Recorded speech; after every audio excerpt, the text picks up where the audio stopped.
ఈ రోజు ప్రభు సన్నిధికి వెళ్తున్నారు. దేవునికి స్తోత్రం. హల్లెలూయా. దేవునికి స్తోత్రం. హల్లెలూయా.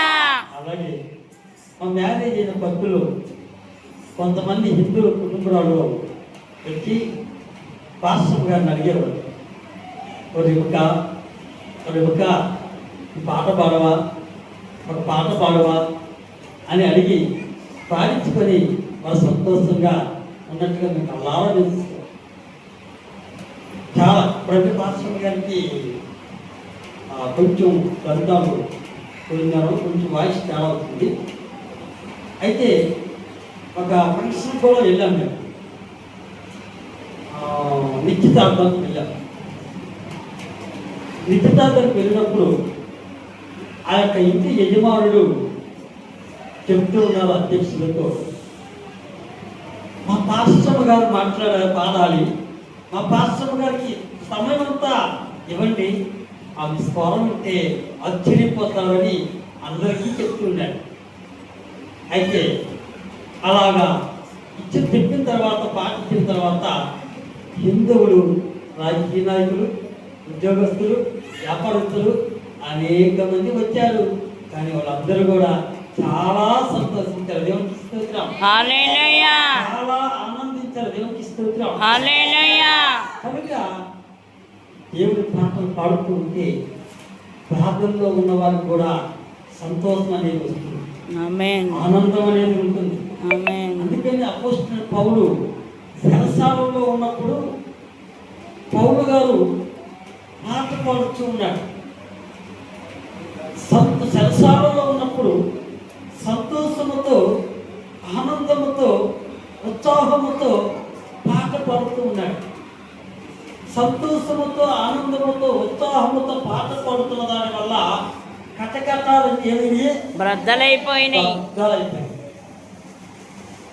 కటకటాలను బద్దలైపోయి అద్భుత రీతిగా దేవుడు జరిగించాడు. హల్లెలూయా. చెరసాల నాయకులు కూడా అద్భుత రీతిగా ఆ ఫ్యామిలీ రాత్రికి రాత్రే ప్రభువుని అంగీకరించారు. దేవునికి స్తోత్రం. హల్లెలూయా. ఈ రోజుల్లో పాటలు ఎలా ఉంటాయంటే సినిమా స్టైల్లో ఇంద్రాబాబు పాటలు అంటున్నారు.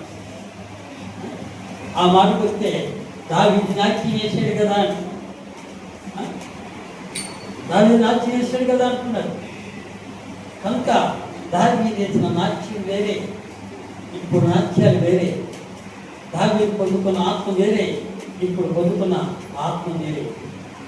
దావీదు ఆత్మ పొందుకున్నాడు కనుకనే శత్రువుకి హాని కలిగించాల.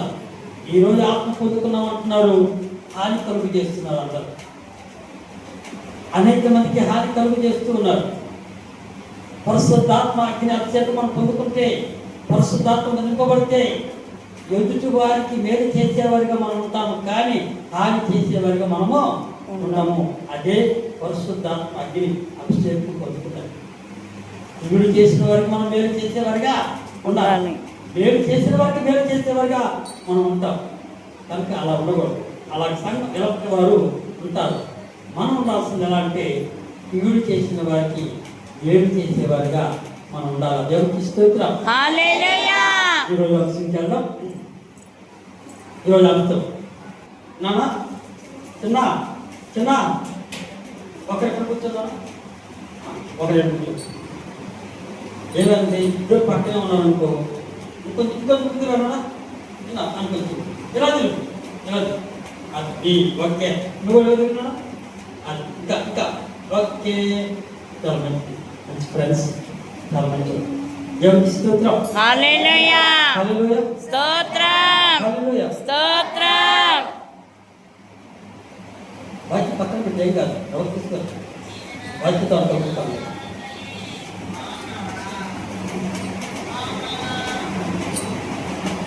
ఆదికాండము సూచిస్తున్న దేవుడు,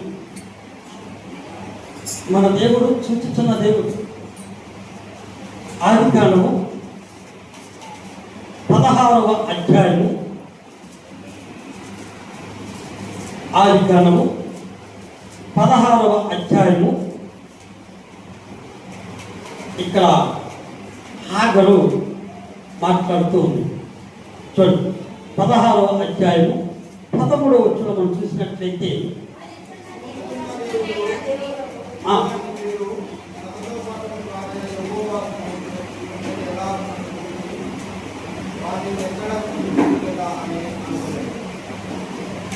దేవునికి స్తోత్రం. హల్లెలూయా. చదువుతుంది. చూచుచున్న దేవుడు నీవే అను పేరు తనతో మాట్లాడిన యెహోవాకు పెట్టెను. ఎలాగనగా నన్ను చూచిన వారిని నేను ఇక్కడ చూపించింది కదా అని అనుకునేను. దేవునికి స్తోత్రం. హల్లెలూయా. బాగా చక్కగా మాట్లాడుతుంది. చూచుచున్న దేవుడు, ఆయన చూచుచున్న దేవుడు, వినుచున్న దేవుడు, మాట్లాడే దేవుడు, అవసరమైతే భూమి మీద కూడా దిగి వచ్చే దేవుడు ఆయన. ఆమేన్. హల్లెలూయా. ఇక్కడ సబ్జెక్ట్ మనం చూసినట్లయితే సమయం ఎంతో లేదు, త్వరగానే ముగించుకున్నాం. క్లుప్తంగా సబ్జెక్ట్ మనం చూసినట్లయితే అబ్రహాము శారా ఇంటిలో పనిచేస్తూ ఉండగా శారా గారు కొంచెం గీరిన తర్వాత కుమారుడు గర్భవతి అయింది. అక్కడి నుంచి కొంచెం రాజుకుంటుంది మంట. ఈ రోజుల్లో కూడా చాలామంది కుటుంబాల్లో కూడా చిన్నదానికే రాజుకుంటాయి మంటలు.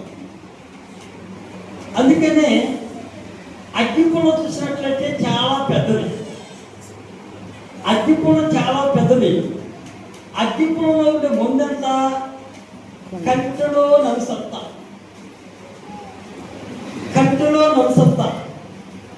పొద్దుటూరు పనికి వచ్చిన తర్వాత నుంచి నాకు తెలియదు, కానీ మా ఊళ్ళో ఉన్నప్పుడు అప్పుడప్పుడు కట్టెలో నలకలు తీపించుకునేవాళ్ళు. కట్టెలో నలకలు తీసేవాళ్ళు ప్రత్యేకంగా ఉంటారు. వారు మోసం చేసేవాళ్ళే వారి గోడు పెంచుకుంటారు. కట్టులో నమస్కారం ఆగపోయినా సరే అక్కడికి వెళ్తే చూపిస్తే ఇస్తున్నానని ఇలా అని ఇంత ఉండ బఠాని ఇదంత ఉండ బయటికి తీస్తారు. చూడండి, అలాగా కంటిలో నలుసత్త ముందు ఉంటుంది. దేంట్లో? అగ్గిపుల్లలో.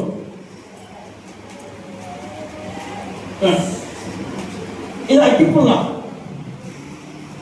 ఈ అగ్గిపుల్లలో దాని ముందంతా కొంచెమే ఉంది. దీంట్లో మందు రాళ్ళు చూసినట్లయితే కట్టులో ఉన్న నలుసంతే దీంట్లో ఉన్న మందు. ఈ ఒక్కల ముందు ఏమవుతుంది తెలుసా? అడివే కాలిపోద్దట. కుటుంబాల్లో కూడా శిక్షలు పెట్టేది కూడా ఇలాంటి ఒక్కరమే. కనుక ఆ యొక్క అబ్రహాము కుటుంబంలో శిక్షుడైంది. ఇంకా కారాల మిరియాలు నూరుతున్నారు. దాని వల్ల హాగర్ ఇంటిలో నుంచి బయటికి వెళ్ళిపోయింది. ఈ ఇల్లు నాకు వద్దు, నేను వెళ్ళిపోతాను అని వెళ్ళిపోయింది. కొంత దూరం వెళ్ళిన తర్వాత ప్రభు మాట్లాడుతూ ఉన్నాడు, దేవుడు మాట్లాడుతూ ఉన్నాడు. నీవు ఎక్కడి నుంచి అయితే వచ్చావో అక్కడికే వెళ్ళు. సమయం ఎంత లేదు, ఎవరో చూద్దాం.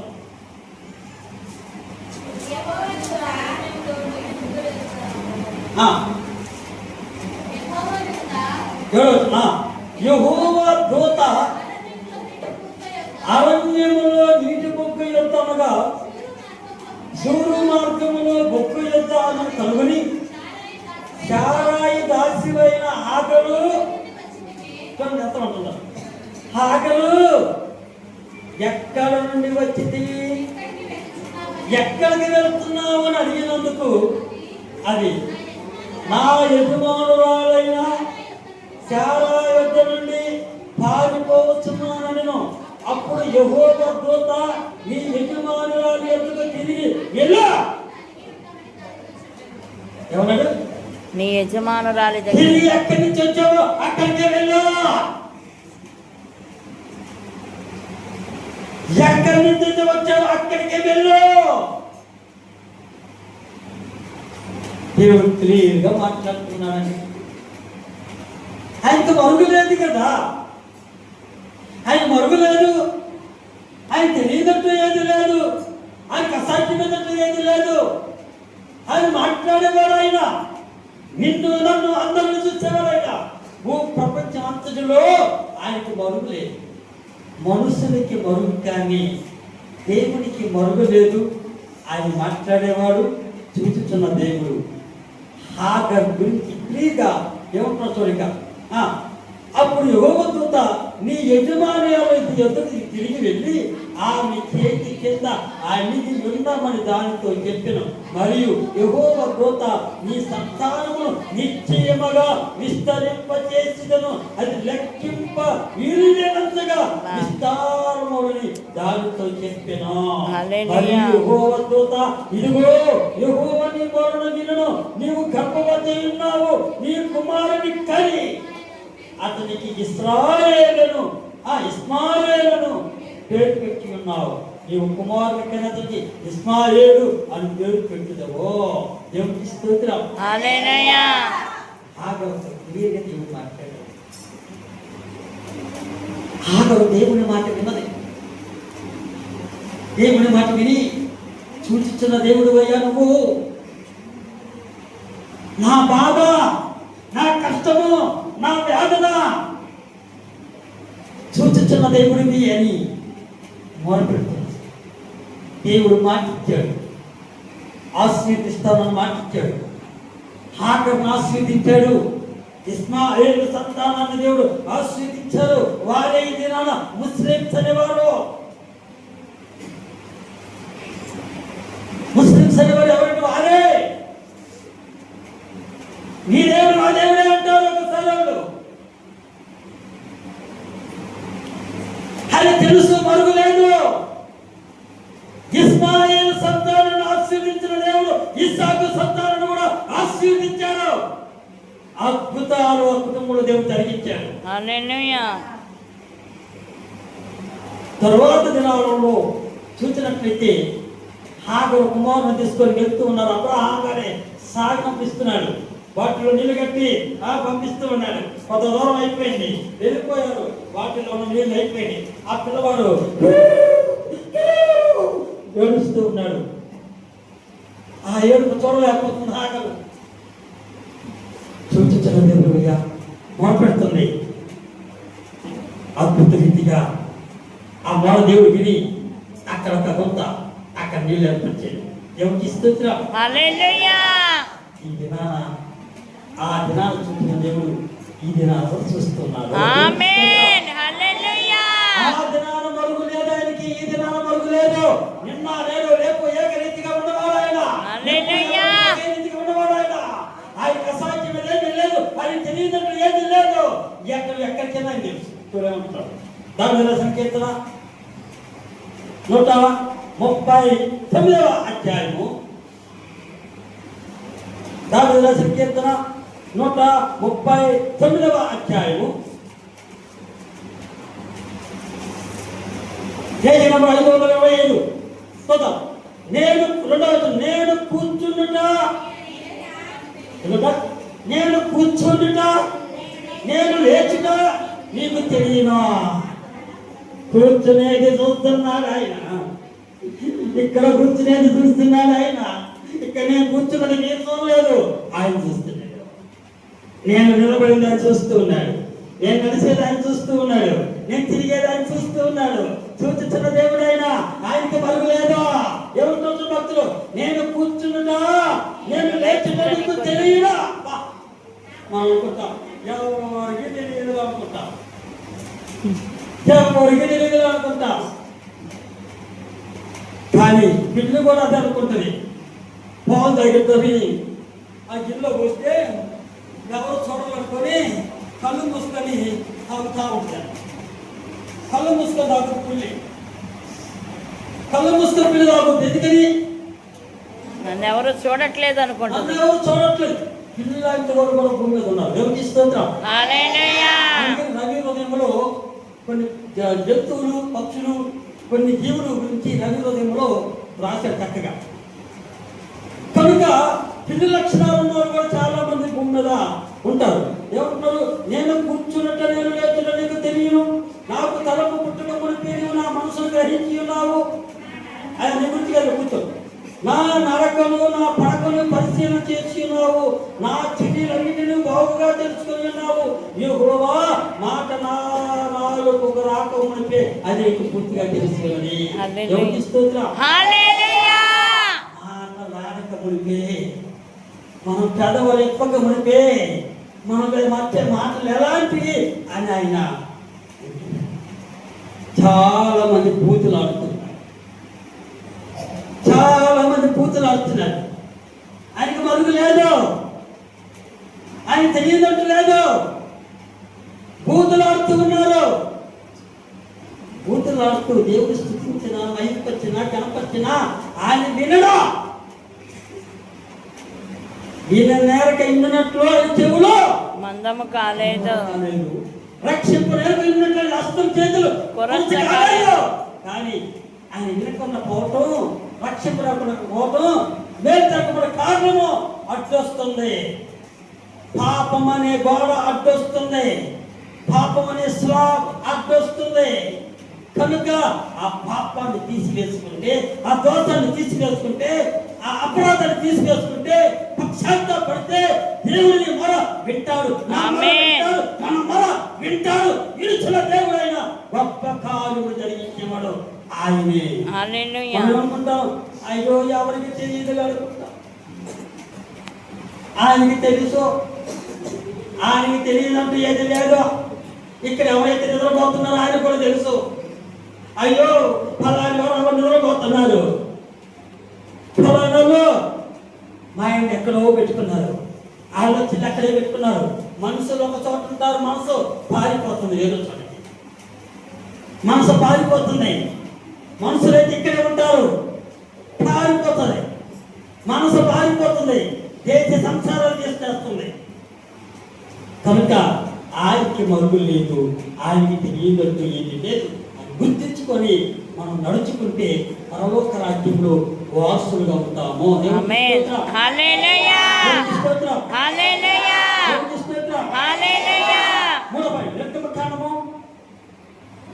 మమ్మ ఒకరు అడిగారు, ఏమని అడిగారంటే నిర్గమకాండము 2వ అధ్యాయం పేజీ నంబర్ 46 46 పేజీ నంబర్ 46 46 వచనము 25 ఇశ్రాయేలీయులను చూచెను. అలనాడు ఇశ్రాయేలు ప్రజలను దేవుడు చూశాడు, ఈ దినాన మనల్ని దేవుడు చూస్తూ ఉన్నాడు. ఆమేన్. అయ్యో ఆ దినాన్ని చూశాడు కానీ ఈ దినాన్ని చూడలే అని అనుకోవద్దు, ఆయన చూస్తున్నాడు. మధ్యకాల సమయంలో ప్రార్థనలో ఉన్నాం. కొంతమంది అడిగారు, ప్రభు ఏం మాట్లాడారో అడిగారు. సమయ సందర్భాన్ని బట్టి చెప్తానని చెప్పాడు. చాలా విషయాలు మాట్లాడాడు. కనుక ఆయన మాట్లాడే దేవుడు, ఆయన అద్భుతాలు చేసేవాడు, ఆయన ఆశ్చర్యకార్యాలు జరిగించేవాడు, ఆయన సూచక్రియలు జరిగించేవాడు, ఆయన ఇశ్రాయేలు ప్రజలకి అద్భుతాలు చేశాడు. మనకి కూడా చేయును గాక. అద్భుత కార్యాలు జరిగించును గాక. ఇశ్రాయేలు ప్రజలు ఐగుప్తు దేశంలో బాధపడుతున్నారు, కురికిపోతున్నారు, నలిగిపోతున్నారు, సతమతమవుతున్నారు. ఆ యొక్క రాజు యజమానుడు హింసిస్తూ ఉన్నాడు. అవన్నీ ఆయన చూస్తూ ఉన్నాడు. చూసి ఆయన వారి పట్ల అద్భుతాలు చేశాడు. దేవుడికి స్తోత్రం. ఆశ్చర్యకార్య దేవుడు జరిగించాడు, సూచక్ర దేవుడు జరిగించాడు, మహిమకర దేవుడు జరిగించాడు. ఈ దినం నీకు నాకు ఆయన అద్భుత కార్యాలు జరిగించాలంటే సూచించిన దేవుడని భయము కలిగి, నీతి కలిగి, పరిశుద్ధత కలిగి, యథార్థత కలిగి, నమ్మకం కలిగి ఆయన స్థుతించేవారిగా ఉండాలి, మహిమపరిచేవారిగా ఉండాలి, గణపరిచేవారిగా ఉండాలి, బైబిల్ చదివేవారిగా ఉండాలి, ప్రార్థించేవారిగా ఉండాలి, స్థుతించేవారిగా ఉండాలి. అలా ఉన్నప్పుడు ఆయన కూడా ఈ దినాన్ని కూడా మన పట్ల కూడా అద్భుతాలు చేస్తాడు దేవుడు. ఆమేన్. హల్లెలూయా. హల్లెలూయా. స్తోత్రం. ఏం చేస్తాం? ప్రార్థనకు చేయక్కర్లేదు, ప్రార్థన చేయం, బైబిల్ చదవం,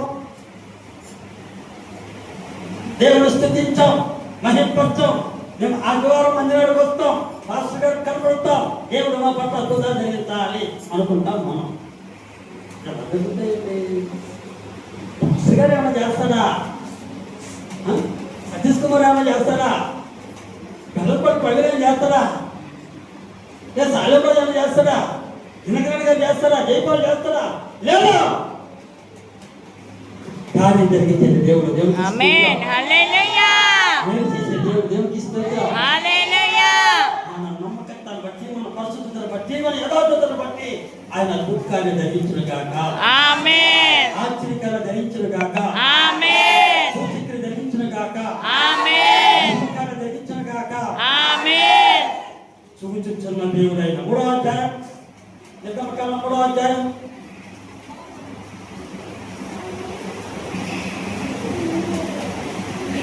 7వ వచనం. మరియు యెహోవా ఇట్లనెను, నేను ఐగుప్తులోనున్న చక్క మాట్లాడుతుంది, నేను ఐగుప్తులోనున్న నా ప్రజల బాధను నిశ్చయముగా చూచితిని. ప్రజల యొక్క బాధను చూసి ఈరోజు ప్రజలు ఎలా ఉన్నారో చూసి, ప్రజల యొక్క బాధను చూసేవాడు ఆయన. ఆమేన్. మన బాధ, మన కష్టం, మనం ఏ విధంగా ఉన్నాం, ఏ రీతిగా ఉన్నాం, ఎలా ఉన్నామో పరిశోధన చేస్తున్నాం. తెల్లగా ఉన్నామా? మేము దొరుకుతామో. నల్లగా ఉన్నామా? మేము జరగమో. తెలుపు నలుపై చోటు నీ హృదయాన్ని చూస్తున్నాడు. నీ మనసులో ఏముందో చూస్తున్నాడు. నీ మనసులో ఏమి దాగి ఉందో చూస్తున్నాడు. నీ హృదయంలో ఏముందో చూస్తున్నాడు. నీ నోటిలో నుంచి వచ్చే మాటలు ఎలాంటి మాటలు ఆయన వింటున్నాడు. కనుక మంచి మాటలే మన హృదయం, మా నోట్లో నుంచి రావాలి తప్ప చెడ్డ మాటలు రాకూడదు, చెడు మాటలు రాకూడదు, చెడ్డ మాటలు రాకూడదు, చెడు మాటలు రాకూడదు. మన నోటిలోకి దేవుని స్థుతించేవారుగా ఉండాలి, మహిమపరిచేవారుగా ఉండాలి, గణపరిచేవారుగా ఉండాలి, కొట్టించుకునేవారుగా ఉండాలి, పిచ్చించుకునేవారుగా ఉండాలి, పడినేవారుగా ఉండాలి, కత్తింపు కలిగి జీవించేవారుగా మనం ఉండాలి. అప్పుడే ఆయన అద్భుతం మన పట్ల జరిగిస్తాడు. ఆమేన్. అప్పుడే ఆశ్చర్యకార్యం మన పట్ల జరిగిస్తాడు.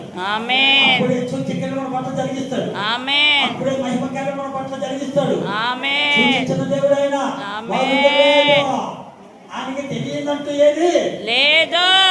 దేవునికి స్తోత్రం. హల్లెలూయా. సూచించిన దేవుడని భయం కలిగి నడుచుకోవాలి. మోసే దేవునికి భయం కలిగి నడుచుకున్నాడు. అందుకే మోసే గురించి దేవుడు సాక్షి ఇస్తున్నాడు. దేవుడు మా ఇల్లంతటిలో నమ్మకమైన వాడు మోసే అని దేవుడు సెలవిస్తున్నాడు. మోసే నా ఇల్లంతటిలో నమ్మకమైన వాడు. మనం నమ్మకంగా ఉన్నామా? తల్లిదండ్రులకు నమ్మకంగా ఉంటున్నామా? దేవుడికి నమ్మకంగా ఉంటున్నామా? పాస్టర్ గారి పాస్టర్ నమ్మకంగా ఉంటున్నామా? మనం ఏ విధంగా ఉంటున్నామో, ఏ రీతిగా ఉంటున్నామో, ఎలా ఉంటున్నామో పరిశోధన చేసుకునే వరకు మనం ఉందాం. కనుక దేవుడు ఆసామాసిగా ఉండవు, ఆయన ఆసిమసిగా ఉండవు. మేలు జరగలేదు అనుకో, మేలు జరగలేదు అంటాం మనం. ఎందుకు మేలు జరగలేదు? ఎందుకు ఈ సమస్య వచ్చింది? ఎందుకు ఈ బాధ వచ్చింది? ఎందుకు ఈ కష్టం వచ్చింది? ఎందుకు ఈ వ్యాధి వచ్చింది అనేది మనం ఆలోచించాం. ప్రభు ఒకరి గురించి మాట్లాడుతున్నాడు రాష్ట్రం గారు. ఆ యొక్క చాలా బాధపడుతూ ఉన్నాడు, కురికిపోతున్నాడు, నలిగిపోతున్నాడు, సతమతం అవుతున్నాడు. అది జీవితం ఎందుకు బాగా అవుతున్నాడు. ప్రార్థిస్తున్న సమయంలో ప్రభు మాట్లాడుతున్నాడు. నీవు ఎక్కడైతే పడ్డావో అక్కడే దేవుడిని లేపుతాడట. హల్లెలూయా. ఏ స్థితిలో పడ్డావో అక్కడే దేవుడు లేపుతాడు. ఎక్కడైతే అవమానం వచ్చావో అక్కడే గొప్పవారుగా దేవుడు చేస్తాడు. ఆమేన్. దేవుడు మాట్లాడిన తర్వాత అది చెప్పడం జరిగింది. ప్రార్థన చేయడం మొదలు పెట్టాడు. చెడు నుంచి విడుదల వచ్చింది. పాపం నుంచి పరాయి స్త్రీ నుంచి విడుదలకు వచ్చాడు. త్రాగు నుంచి విడుదలకు వచ్చాడు. పరాయి స్త్రీ నుంచి మానేశాడు. త్రాగి నన్ను విశ్వసించి బాప్తిసం తీసుకున్నాడు. తర్వాత నుంచి అద్భుతాలు చూశాడు. దేవునికి స్తోత్రం. హల్లెలూయా. ఈ అద్భుతాలు మనలో మార్పు ఉందా? ఆలోచించేద్దాం. పడిన స్థితిలో మనల్ని లేపగలుగుతాం. కనుక అవమానపరిచి ఎక్కడైతే అవమానం కలిగిందో అక్కడే నువ్వు గొప్పవాడిగా చేస్తావు. ఆమేన్. ఆయన చూస్తున్నాడు, చూపించాడు దేవుడు. హల్లెలూయా. ఇశ్రాయేలు గురించి చూసి మోసేతో మాట్లాడుతున్నాడు. నేను ఐగుప్తులో ఉన్న నా ప్రజల బాధ నిశ్చయముగా చూచితనే. పనుల్లో తమ్మును కష్టపెట్టి వారిని బట్టి వారు పెట్టిన మారణ వీటినే చూచాడు, విన్నాడు, మాట్లాడుతున్నాడు. దేవునికి స్తోత్రం. హల్లెలూయా. వినుచున్న దేవుడు, వినుచున్న దేవుడు, మాట్లాడే దేవుడు. అది దావీదు మాట్లాడతారు. అబ్రహామ దేవ, ఇస్సాకు దేవ, యాకోబు దేవ డ్యాన్స్ చేస్తారు కొంతమంది తాగు. కనుక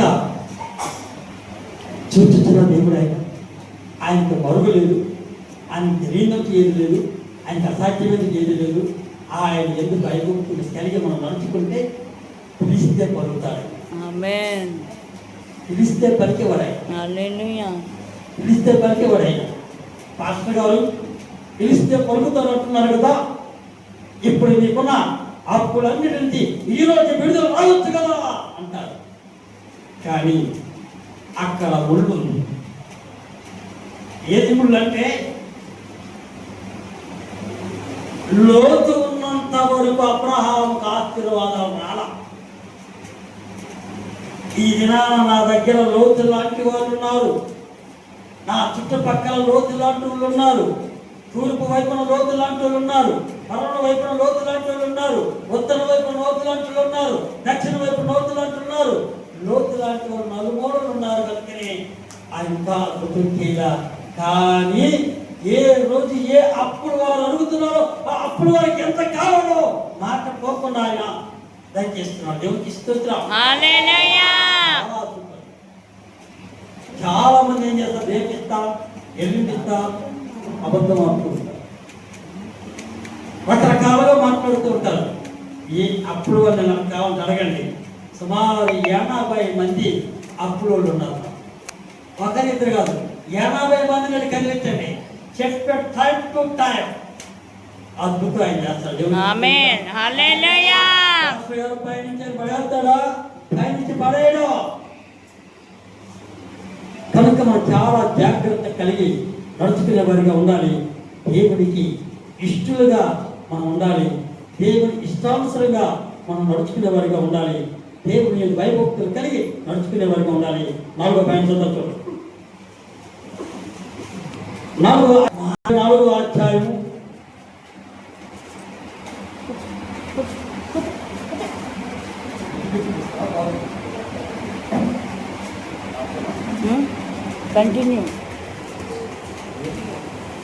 34వ అధ్యాయం యోబు గ్రంథం. యోబు గ్రంథం 34వ అధ్యాయం